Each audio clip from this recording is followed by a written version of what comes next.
Dr. Cassi from NAVC's Vetfolio and the host of Vet2Vet. So much has changed in the last 5 years. The explosion of AI tools and telemedicine has massively changed veterinary medicine. And yet the underlying motivation stays the same. We want to provide good medicine for our patients. Here to talk about the future of blending good medicine and the likely exponential growth of AI and telemedicine is Dr. Shadi Ireifej. Dr. Ireifej graduated from the Cornell University College of Veterinary Medicine in 2006. He's a diplomate of the American College of Veterinary Surgeons, and in 2019, he launched Vet Triage, on-demand virtual vet visits. And Dr. Ireifej, you did that at exactly the right time in history, and I know you have some thoughts on the future of veterinary medicine. Really looking forward to talking about that with you. Thank you so much for joining me. Thank you for having me. It's great. Thank you. Yes. I'm so excited to hear your insight on some of this. And kind of starting with telehealth, this is a term that gets thrown around a lot, but I understand there's a lot of, sort of an umbrella when it comes to talking about telehealth and telemedicine. So can we start there with what exactly is telehealth? Absolutely. In fact, my first sign that someone who's trying to talk about this subject doesn't really know the whole thing is when they use telemedicine as the all-encompassing word that'll include everything. So right off the bat, I'm like, oh boy, okay. So we got to start from the basics, which is fine. We want to make sure we spread education. So telehealth is the overarching term. Telehealth means that you have a provider and a patient or a client, and they are communicating together over some sort of geographic distance. That's telehealth. It includes anything underneath that are all subcategories of telehealth. So telehealth can then be broken down into telemedicine, telediagnostics, teletriage, teleadvice, teleconsulting. All these different teles are underneath the category, the umbrella, as you pointed out, of telehealth. So each one of those categories has their own definition. Telemedicine, for example, includes the creation of the veterinary client-patient relationship in order to have that modality be ethical and legal in that situation. Teletriage, do you have an emergency or not? We're triaging. Teleconsulting, usually between like a specialist and a pet owner or between veterinarians who are talking about a case. So they all have their own definitions. And then with all those definitions, they all have their own restrictions or nuances. I will also reiterate that all of these definitions are prone to changing because we've already seen since COVID, especially, that these terms, this modality has evolved substantially. And so it may be these definitions get mixed around. Maybe we're going to recategorize them, redefine them, allow more, allow less. We'll have to see how that all goes. Yes, absolutely. And like you said, it's really evolved rapidly over the last several years, thanks to COVID in no small part.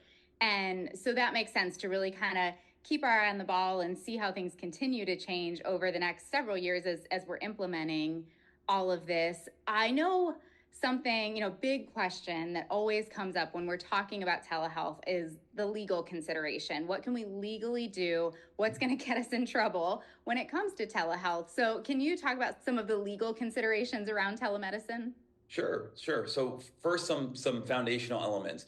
Number one, we all recognize the veterinary field in general tends to be behind the human side of things, human medicine, right? We're at least 10 to 20 years behind human medicine, depending on what country, where you are in the world. Then on top of that, legal change comes about very slowly. Also, a lot of the current statutes probably won't be applicable in the future when it comes to veterinary telehealth. So keep in mind, it'll be an evolving process. Even if you look at how certain statutes are described, they'll still use the word telemedicine to mean anything virtual, which we already established is really not most accurate. So they have their own learning to do and their own growth to go. So I want to make sure that's prefaced prior. So in regards to legalities, it all centers around the VCPR, veterinary client-patient relationship, and that's defined as the physical interaction between doctor, client / pet or animal, and in person. And so that relationship is an agreement. It's an agreement on the doctor's side that they're going to provide the best possible care. They're going to be able to diagnose, prognose, treat, follow up, and be available if there's an emergency or have some sort of option for emergency coverage if that particular doctor is not available. The client is agreeing to follow the doctor's instructions, pay their bills, be a compliant pet owner. And so that's the agreement that's established with VCPR. So most folks are nervous legally about telehealth because they don't know where VCPR stands. We are seeing more and more states, and it'll probably end up being, if not all the states, most of them, allowing for what's called a virtual VCPR, where you can establish that relationship, that contract, that agreement between you as a practitioner and the pet owner virtually. And so that's cool. That's a huge move in the right direction, I feel, when you're trying to increase the access to care, spectrum of care concepts. So until it becomes full on across the nation, right now it ties into if you're providing virtual care within a brick and mortar facility, you're typically doing that with your own clients, in which case you already have a pre-established VCPR, or you plan on establishing one before you continue that relationship virtually thereafter. That relationship duration is dependent on location. Most states in the US will say around 12 months typically, but it can be longer, shorter, depending on what you're talking about, or what region you're talking about rather. But you're allowed to have that virtual VCPR once the in-person VCPR is established for X number of months or whatever it is. Any other tele category underneath telehealth, pretty much right now as it stands, with some disagreement, does not require that VCPR to be established beforehand, in person or virtual. It is simply a modality that fills a certain niche. Teletriage, for example, we're triaging. Do you have an emergency or not? There's no VCPR required. That's pretty much well established. Some will disagree, but the majority of the profession agrees that that's been an established thing. Teleadvice, giving general advice to a pet owner about their pet, or not even about their pet really, but about a condition or a situation, right? That doesn't require VCPR, it's purely advice. So the easiest way to separate this, to kind of recap that, is the VCPR comes into play for providing telemedicine, which is typically out of a brick and mortar, which is going to be already, the VCPR already has been established preemptively, or that's the first step in order to continue virtually with that client. All the other telehealth categories, VCPR doesn't really play a role. Okay. And now my wheels are turning, and I have questions. So where is the line between telemedicine and teleadvice, and how does prescribing play into that? So there is a lot of overlap between these definitions, right? I'll give you an example with vet triage. This is a common one. You really can't have teletriage without teleadvice. So if you're a veterinarian and you're telling a pet owner, hey, good news, not an emergency. Okay, the pet owner's next question is going to be, well, what do you think it is? What should I look out for? What can I do? So now you've went from triage to now advice. So I always preface this with veterinarians that I interview and platforms like yours, that teletriage is almost impossible to have without having teleadvice, at least in our profession. I don't know about the human side, but in our profession, it's impossible, right? So there's crossover there. Teleadvice, to your question, is supposed to be generic, non-specific information about a condition involving animals in the veterinary space, right? And so, sure, that comes in handy. You could talk to a pet owner about obesity in dogs in general, right? Even though they're really asking about their own dog that's overweight, what can they do, what can they look out for? You're speaking on behalf of all dogs in general, in the profession, both anecdotally, your own expertise, as well as what's in the medical literature about obesity. But that pet owner is going to take that information and apply it to the best that they can to their own pet. This is the equivalent, in my opinion, to somebody going on Google and searching obesity in dogs, weight loss in dogs, right? But the difference is you have a veterinarian telling you what the advice is. And so the question then becomes, how specific does it have to be to no longer be tele-advice? And who knows? I mean, it's such a nuanced, case-specific thing that you can't have it be one definition where all of a sudden there it is and it ends. It's going to be a gray zone.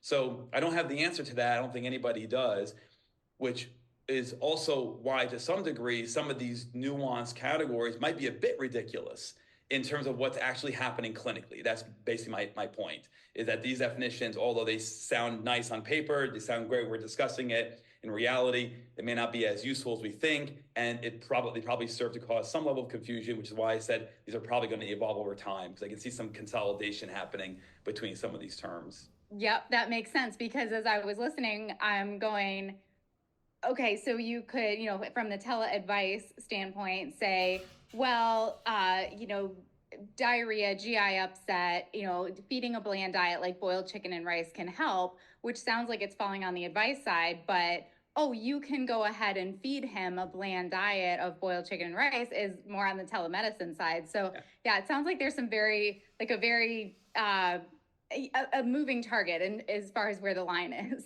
That's a great way to describe it, actually. Moving target is exactly right. And I think that all of this stuff gets pretty much overshadowed by the fact that we don't acknowledge one very basic premise. We ought to trust the judgment of our veterinarians. We should trust our colleagues to decide when virtual care is useful and when it no longer can help in that situation, right? So if you're trying to talk to a pet owner about diabetes and diabetes mellitus, and the questions are becoming so specific that at some point the veterinarian says, look, I need diagnostics to tell you anything more. That veterinarian has now decided my tele-advice has ended. You need to seek out in-person care for possibly blood work, radiographs, whatever, right? And so if we trust our veterinarians, then a lot of these nuanced rules and definitions become kind of obsolete, because we're trusting our colleagues who have agreed to an oath, a veterinary oath, to provide the best care ethically, legally, et cetera. And that's where a lot of this stuff ends up.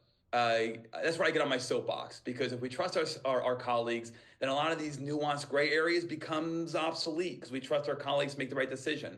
I think that's a really good point. As we're kind of navigating this new world of veterinary medicine, we can talk about principles and this and that, but really it comes down to, these are our colleagues that we're working with in different capacities. And so I think you make a really good point about trusting each other. You have to. And if you want to make it about medical board complaints, I mean, there's virtually, for all intents and purposes, zero medical board complaints on the telehealth side. There will be eventually. They're going to, it's bound to happen. But compare that to the brick and mortar side. It trumps it by a huge magnitude. And so even with regards to like risk factor of bad medicine or unethical behavior, it seems like brick and mortar has a problem and not telehealth, just from the standpoint of medical board complaints and how risky telehealth really is on the legal side. So that's another premise to sort of compare the two sides, brick and mortar versus virtual. Well, and I think you're bringing up some good points here of when it does come to board complaints. And I'm glad that you brought that up, because my next question was, what are some of the limitations of telemedicine and telehealth? But I think part of the point I hear you making here is, when we're worried about things like board complaints or just unhappy owners in general, whether it's social media or whatever it may be, a lot of it comes down to client perception. And, when it comes to telehealth, while we may feel, I want my hands on this patient, sometimes that's where it's this fine line, because feathers can get wrinkled that way, and we can get, angry people, and that's where scales can tip. And so, back to that moving target, to say it's really maybe not the moving target that applies here, but just a very fine line that we're walking in this regard. Veterinarians are usually fantastic at client communication. We have to be. We can't talk to our patients, we're talking to the animals. And so a lot of us are, whether we hate it or not, are really good communicators with people, right? And so a lot of this staying out of trouble as a veterinarian involves adequate communication with the pet owner. They have to understand preemptively, and in some states they call these guardrails for virtual care. They have to understand before they sign up to talk to a veterinarian what the limitations are of that exact modality. And that's part of like a consent form. Like on Vet Triage, we have a disclaimer that explains what we can and can't do. And so the clients have to read that and acknowledge it before they sign up to speak to one of our doctors on video. So the communication part of it gets you out of a lot of trouble. Secondly, on the consumer side, pet owners grabbed this modality by the horns and went with it, right? Like clients are used to FaceTiming and Zoom calls and whatever else. They have it all in the palm of their hands. They can do it anytime, 24/7, very inexpensive, quite accessible. Clients have no problem grabbing onto this and running with it. When you talk to them about vet triage, for example, they're like, well, that makes sense. I can do that with my own doctor or my kid's pediatrician. Why couldn't I do that with my animal's doctor, my pet's doctor, right? And so consumers don't have the problem with the hesitation. It's us in the profession that are nervous about new things because we are inherently difficult. We don't like to change things, in the field. So anyway, so I think to get yourself out of trouble as a veterinarian, it's clear client communication, either unofficial or official guardrails are set up. And then from there, you can't help a client that won't understand anything, but most clients are sensible people who get it and move on. Any pet owner should understand that you can't run blood work or do surgery virtually. It's not a modality yet. It's not a modality yet. And so, most people have that common sense and know it's our job as veterinarians to communicate effectively with clients so that they understand what I can and cannot do. Sure. And I think more so than not wanting to change things, and I'm sure there's an element of that there as well. Also inherently cautious, and there's that concern of, yes, you can do this with your own doctor, but you can also tell your doctor what's going on, whereas your dog can't tell me what's going on, and you may interpret something different from what I'm interpreting it as, or what I would interpret it as if I had my hands on this patient. So that's where, I think that the question comes in of limitations of telemedicine. So, you've talked a lot about trusting each other as colleagues, which I think is a great message that we all need to just kind of remember in this new world of medicine. What are some of the other limitations you've encountered when it comes to telehealth? So let's tackle that. Let's tackle that our patients are nonverbal, right? We are trusting the caretakers to speak on behalf of their animals. The common comparison on the human side is pediatrics or anybody who's nonverbal, but a mom or dad is talking to a pediatrician on video on behalf of their child who can't speak for whatever, either pathology or just they're too young, but they can't speak. So to me, I'm not sure I see much of a difference there. If that pediatrician feels comfortable and his or her colleagues in that field are all like, yeah, no, that's cool, telehealth with kids, right? It makes sense. Then I'm not sure why it'd be any different with animals. So I think that's part of. I think it's just an inherent part of the deal, and I don't see that as being a problem. The second thing with regards to limitations with telehealth is we know that clinically that probably 90% of your diagnosis is coming from their history. And then there are the 10%, I'm guessing, this is just, anecdote. 10% are based on diagnostics to prove or disprove what you thought as an experienced clinician. This patient has these clinical signs, you're thinking it's got an endocrinopathy, maybe it is diabetes mellitus, but you're not going to just start treatment that way. You want to prove it. And so then you try to prove it with the diagnostics. So if anything else, if not for nothing, virtual care relies heavily on veterinarians being experienced veterinarians who know how to indulge an adequate history to try and figure out, based on their experience, what it is most likely that's what are some differentials that might be bothering this patient. Is it an emergency or not? Whatever your goal is with that modality, but history is a huge part of it. The limitation part of that is, of course, we can't use our hands. We can't provide a physical examination yet. We'll see what the future holds with that. But as of right now, on Vet Triage, for example, because we are 24/7 live video, we leverage the client's hands to perform the physical exam. Not as good as a veterinarian doing it, not as good as a veterinary technician or nurse doing it, but better than nothing. We can try and direct the client that way. So your physical exam is limited. And then the final limitation will be diagnostics. You can't run blood work, urine tests, surgeries, radiographs. Those things are not a possibility. In terms of prescribing, that's a very interesting one because I've run into now multiple scenarios where there's a disagreement about whether or not even recommending over-the-counter products is considered prescribing. Whereas I've always thought, and I think the majority of the profession believes that prescribing is defined as a doctor giving a client or pet owner a script, and then that script is being brought to a pharmacy, whether it's in person or from an online pharmacy, and then they get the medication because of that. So even there, we're still running into problems where folks are not agreeing on what prescribing actually means. But as far as I'm concerned, anything that pet owner already has access to, usually over the counter, but it could be leftover drugs that were prescribed previously to other people or pets in their family.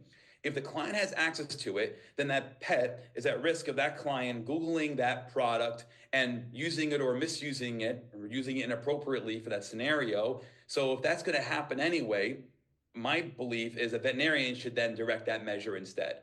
So I believe that veterinarians should have the ability to leverage whatever the client has access to them at home, especially if it means saving them the emergency visit, being able to make that pet feel better, making that client feel better in the meantime with fairly benign drugs like, diphenhydramine or famotidine, right? Just, over-the-counter stuff. But then you have places like the UK where it's a huge no-no. You can't even do that over there. So again, these things will hopefully evolve. But in terms of prescribing, though, if we agree that that my caveats here, my definitions are not considered prescribing, then of the things that we are going to manage virtually, probably 90% can be handled that way until they can see their family veterinarian in person or go to the ER in person, right? It helps band-aid things. Actual prescribing is still it's still something that needs to evolve more. I'm not sure with the advent of virtual VCPR, theoretically, that should be able to permit the veterinarian to prescribe things, but I'd have to look into what the newest and latest is on that. Because on vet triage, it's not our goal to prescribe anything. I tend to sort of leave that on the sidelines. But theoretically, if you're going to title something VCPR, that should allow you to some degree to be able to diagnose, prognose, treat. And so we'll see where that goes. I will circle back to we should trust our colleagues, because I don't think any veterinarian with a patient on video, let's say, in a state where virtual VCPR is okay, and this patient is showing all the signs of Cushing's disease, I doubt any veterinarian ever will just prescribe trilostane without a thought. We veterinarians wouldn't do that. I trust my colleagues to not do crazy things like that. We're not going to treat a dyspneic a 13-year-old Chihuahua for heart failure just preemptively virtually, right? So it goes back to trusting our colleagues. Sure. And I could see in some of these scenarios, it actually helping get pets into the clinic in some situations. So, to your example, a dyspneic 13-year-old Chihuahua, to say, well, you really need to take him in to see your veterinarian, your family veterinarian. Person saying, why? I'm on the phone with you right now. You can see what he's doing. Why can't we do something? And trusting our colleagues and leaning into those communication skills to explain this is the value and what you're going to get with this in-person visit, and maybe bolstering some of those in-person visits as well. I love that you said that. So on vet triage, for example, everybody has to go somewhere else. You're either going to go to ER or your family vet. You can't stay here. You got to go somewhere, right? That's a rule on the platform, and our paperwork reflects that when we send the medical summary to the pet owners. I do think, absolutely to your point, that leveraging telehealth in this manner increases the client loyalty to go back to their family veterinarian for a number of reasons. Number one, they already spoke to a veterinarian who's assured them that it's not an emergency, but it could be a bunch of things. I really want you to follow up with your veterinarian. You need to do probably blood work, radiographs, ultrasound, whatever. So so right away you're packaging that case with that client to go. The second benefit to it is if you can save that patient, that client, from going to a stressful and usually expensive emergency visit, those finances can be refunded back to their family vet, right? And so that you won't have pets skipping out on vaccines and heartworm prevention and flea and tick prevention because their budget got blown at last week's emergency visit that turned out to not be an emergency, but now they're stuck with a $500 bill, right? So by saving them financially, we can get them back to their family veterinarian. So those are two very potent benefits to getting that, to improving client compliance with following up with their family veterinarian. Sure. And I think you're speaking to this already, but kind of where my head was going next is why is telemedicine important, telehealth important? And I think you're speaking to that. Are there any other big points you want to make in terms of why you feel very strongly that this is an important part of medicine? Access and spectrum of care. That's the answer to that question. We have, any clinician has known, even before the pandemic and these phrases being popularized, that medicine has to be tailored to what the client is willing and able to do, right? With some exceptions. I mean, if you have a puppy with a gastrointestinal foreign body, I mean, unfortunately, it's either surgery or euthanasia. There's not much you can do. But most cases, there's a spectrum of care you can offer that pet owner, and they can decide based on their own finances, their culture, their pet, all that stuff. They take all those factors and say, okay, doctor gave me 3 different aspects to it. What telehealth does is it adds to that spectrum of care by increasing access to care. If you're a client who doesn't have finances for an in-person visit, doesn't have a vehicle, you can't drive, you live on an island, there's no veterinarians, or you live really remotely where the next veterinarian is a plane ride or a ferry ride away, by providing virtual care, that pet owner now has access to a medical professional who can meet, yeah, sure, that professional can't do diagnostic surgery, et cetera, but hell, education is a very powerful, very valuable a benefit these pet owners get from the interaction with the veterinarian. It's huge. It's huge. Buys them peace of mind. They get real advice. They know what to do next. And then if we are allowed to prescribe, and it's a simple pyoderma, the skin, or a stress colitis, we can give you some medication, see how that does until we can get you to a veterinarian in person. So it's all about the access to care aspect to this and the spectrum of care aspect to it, which sort of ties into our client communication that we mentioned prior, and it also ties into new grads as well, being able to speak to this nuance as a first day one veterinarian. How do we expect them to talk about options to pet owners with their their diploma the ink hasn't dried in their diploma yet? So that's part of that whole situation as well. Oh, I'd love for you. Can you elaborate a little bit more on that and the impact on new grads? Oh, absolutely. So I think if you ask any experienced practice owner now, especially if they've been in the profession for decades, they probably will all say the same thing, where these vet students, these new grads, we were never this incompetent when we graduated vet school. They can't read radiographs. They spend an hour in an appointment, all this. So they're grossly underprepared. And there's probably some truth to that. I think some of it also is seasoned veterinarians forget what it was like to be a terrified new grad. I mean, even being called doctor for the first time is like, whoa, right? So they forget. There's some disconnect there. But anyway, we can always improve things. And so I'm concerned that new graduates are missing out on a lot of vital aspects of the profession, not simply how to read radiographs or manage your day, but the business aspects to it, the client communication aspects to it. If they're not confident in their own medicine, then how do we expect them to talk to a pet owner that has a blocked cat and be able to give that pet owner options versus unblock or euthanize, right? There's got to be something in between for a lot of these cases. I think it's a lot to put on a new veterinarian to be able for them to remember all their academic learning and be able to provide a spectrum of care in the face of a pet owner in real time.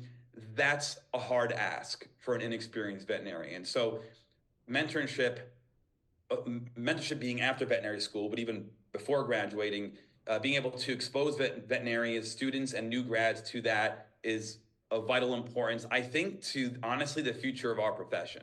Am I understanding you correctly with services like vet triage? If they're offering a spectrum of care, if they are giving options, and then this is making it back to our new graduates where they're now able to interpret, okay, this is how this veterinarian kind of handled this conversation and the options that they gave, that it might help them with their case management in the future? Oh, I think so. I think so. In fact, I'll compare it to a brick and mortar example. You collect radiographs. You're not sure how to interpret them for whatever reason. You submit them to a board certified radiologist. That doctor sends you back a report. I encourage all veterinarians to read that report, look back at the x-rays and see what they're seeing, right? That means it's a great way. If you consider that board certified radiologist report being the answer, it may not be, there might be errors, but still we consider it the answer. Then let's take that and let's learn how to look at that x-ray so next time you can diagnose hip dysplasia or bronchopneumonia. So absolutely, at 100%. We've had calls because some of my doctors are specialists, I'm a boarded surgeon. We've had calls from veterinary partners of ours that have said, hey, thank you so much for last night's report. It actually gave me some ideas of what else I can treat this patient with because it's a complex neurologic condition or whatever. So it's definitely being used as an educational tool. Yeah, I could see that being really helpful, especially, even those of us who've been out for a little while, we get stumped from time to time. So that makes a lot of sense.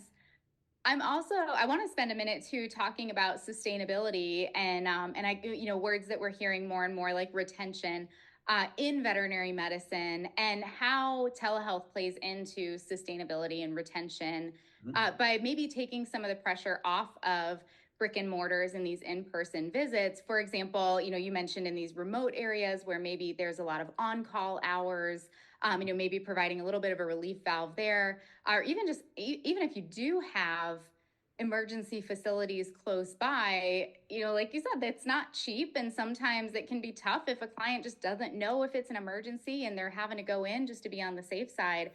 So I'd love to hear your thoughts on the influence of telehealth on sustainability in the profession. Absolutely. Thank you. So I'll start off by saying that we all know by now, most of us believe that we have a culture problem in the veterinary field. Our veterinarians are retiring early, leaving the profession for other professions. They're stifled by debt. They have compassion fatigue, burnout, high turnover rates, suicidal ideations, and these are the same barriers or concerns that nurses are experiencing on the human medical side. It's the same thing. And so we have a major problem. So if you start with that foundation, so we need to figure out a solution for that.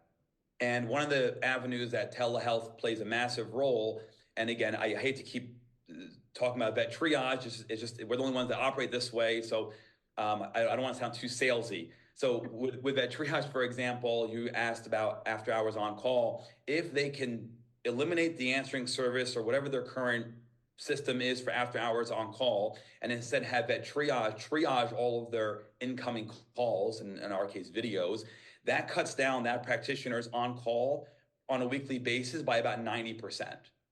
It's a massive, massive benefit. So now when you're on call, you don't dread it as much, right? When you do get woken up, you know it's for a true emergency that a veterinarian has triage. And finally, it helps with hiring new vets. New grads don't want to be on call. No veterinarian does. But old school vets believe it's part of the deal. I have to be on call as a veterinarian. New grads are like, are you insane? I want to have work-life balance. I want to start a family. I only want to work 3.5 days a week. What are you talking about? So if that practice who's trying to entice that veterinarian to join their team can leverage the fact that they're partnered with vet triage and it's going to cut down their calls by 90%, it's a much easier sell. So it's an easier pill to swallow in that scenario. So that helps with work-life balance for after hours. For during hours, let's say you're in an emergency hospital and you're constantly running into 2, 6, 8, 12-hour wait times. Clients are getting annoyed, pets are potentially dying, whatever it may be, but you can't handle the caseload. Instead, what you do is you partner with us and then you say, when we hit a certain threshold, decided internally, whatever that hospital wants to do, whether it's a cage space issue, whether it's a staffing issue, whether it's a wait time issue or all the above, maybe it's a body system issue. We can't do any more neuro or cardio cases, whatever it is. They can then turn cases away. I shouldn't say that. They can then have a first line of triage, right? Level 1 triage with a company like Vet Triage, where we would siphon out the ones that don't have to be there. And then the ones that do have to be there, they now have the room, the capacity to handle those critical cases that really should be there. And so it improves the workflow at that facility. It improves the stress on their staffing. It's flexible. If the shift is very quiet, they can take in all the cases. If they're getting killed, start Vet triaging. Cornell University, for example, they use us 24/7, first level. You can't even get in there unless you speak to us first. Clients don't even bother driving in until they talk to Vet Triage first, and that has helped Cornell substantially with the burdens they've been experiencing. So, anyway, those are just two potent examples of how telehealth can be leveraged to help with work-life imbalance and the culture issues. The third I'll mention is if you're a brick and mortar, and let's say you have a veterinarian, let's say she's pregnant. And she wants to work, but anesthetics are a danger, radiation is a danger, she can't lift things, she can't be on her feet for too long. Well, there's a hybrid modality. You can offer that veterinarian part-time work virtually from home. They can do virtual consults with clients that she has a VCPR with. So you still have an active veterinarian, right, who's still providing a service, and they can do it from home considering their situation of being pregnant. So there's some creative ways we can create virtual jobs for our brick and mortar colleagues as well, so they can work and be able to manage that work in alignment with what their current life situation is. I think you make a really good point there in terms of like flexibility and just creativity. I mean, veterinary medicine, to me, I think it looks totally different now than it did even 10 years ago. And so we now have these opportunities to really get creative and say, what else can we do in this profession? It doesn't have to look like, veterinary medicine is you graduate and you do this and this and this, and it looks the same for everyone. We can really, lean into some of these solutions. I was also really interested in what you said about Cornell using vet triage 24/7 and people not getting in the door without being triaged first. I'm very, very lucky to be in an area with multiple emergency clinics, urgent care clinics, multiple specialists. I had clients be turned away even though we have multiple emergency clinics? Yep, because they get too full and there's a lot going on. So I could see that whether you're in a remote area trying to triage on call versus, in an area where there's a lot of resources, that just having a triage, just that first line being really beneficial. Oh, for sure. And it makes sense that if you have multiple ER hospitals and urgent cares in that area, well, then that's probably a densely populated area. If you look at like Manhattan, New York City, yeah, there's a ton of options, but there's also a lot of people own animals, right? And so relatively speaking, the ratio is still a problem if people are being turned away. So even if with many options, it behooves those facilities to consider some sort of partnership like that.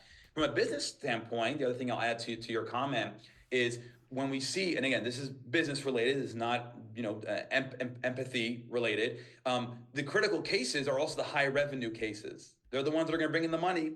And so not only does it make sense medically that pet should be there because they're critical, but if you're a business owner, if you're a practice owner, you're worried about losing cases to vet triage, let's say, well, you actually won't. You'll see the cases that are the high ticket items anyway. And again, I hate to put it that way.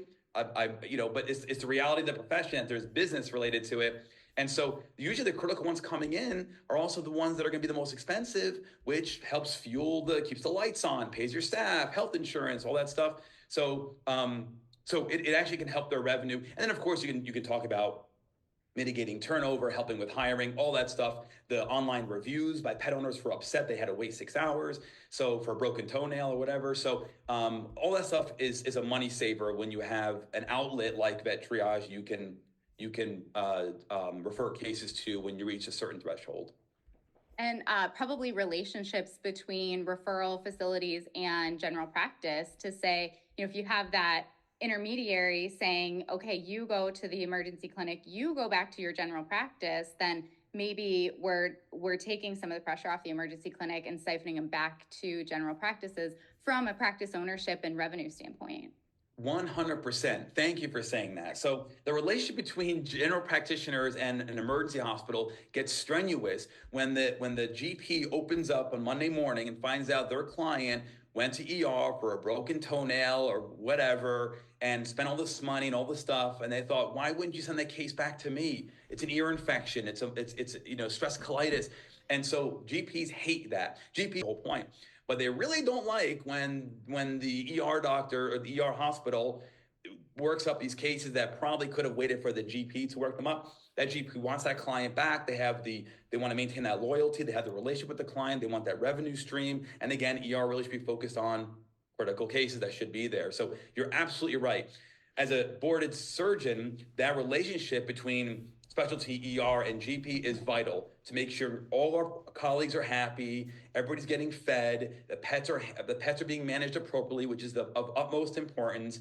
That's how that relationship works the best. And virtual care can help siphon out what should go to ER, what should wait for the GP in those scenarios. Yeah. Absolutely. Well, Dr. Ireifej, I can really hear just the excitement, the passion, the optimism for the future in everything that you're saying here. So I really appreciate the discussion. I appreciate you joining me. Are there any final thoughts you want to share?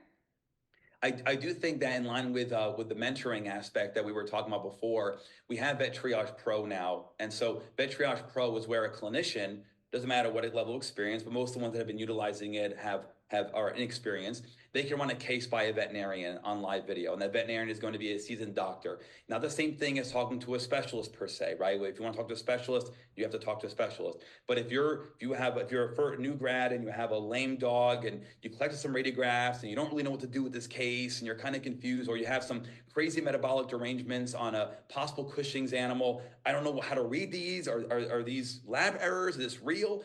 you can talk to a clinician live on video, share with them radiographs, blood work, whatever, and hopefully that's going to help. We're going to be talking to a lot of universities now about that aspect to it to help their students and interns be able to have access to a veterinarian 24/7 and stop calling the faculty on overnights or whatever when they need help. They can talk to a veterinarian reliably, quickly on. So mentorship is a massive aspect to this. And then the second thing I'll leave you off with is telediagnostics.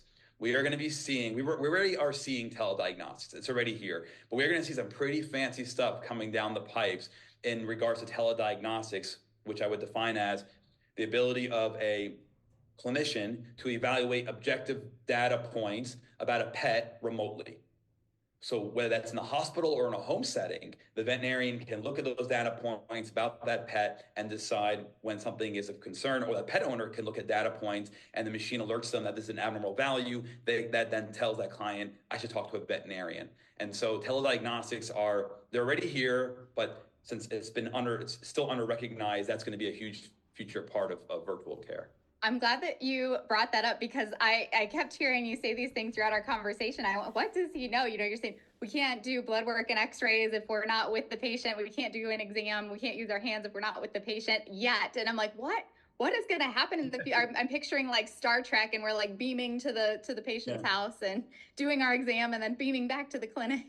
There are some companies out there, they're small and they're trying to spread around, that offer veterinary nurses, technicians usually, to go to a pet owner's house and collect samples that were recommended by a veterinarian. So imagine a scenario where you have a virtual veterinarian who talks to a pet owner, might be diabetic, might be Cushing's, might be whatever, liver, kidney, etc. I recommend blood work and urine, and that pet owner does not have the ability for whatever reason to go to brick and mortar. Maybe we can send out a vet tech to draw blood, collect urine at home, submit the diagnostics, and then have them follow up with a veterinarian thereafter. That's a very simple way of a virtual doctor performing blood work, urine, etc. We all are familiar with, for humans, laboratories where you go and they draw your blood, or you go there just for the x-rays, or you go there just for the MRI or the CAT scan. They've been doing that on the human side. That may be a future where that happens. The second point is accessing augmented reality and virtual reality to try and help with not only training veterinarians, but potentially even things like physical exam or assistance during surgeries. That's going to be an up and coming thing. It's already been talked about. And then I was just at ACVS, the American College of Veterinary Surgeons, their conference a month or so ago, and telerobotics are becoming a thing. And so you could potentially have a patient on the table in one state, and it's an orthopedic surgery, and there's a robot in another state that knows how to measure the anatomy and whatever else, and it can direct screw placement for the doctor virtually hands-free. And so these are things that are going to be up and coming.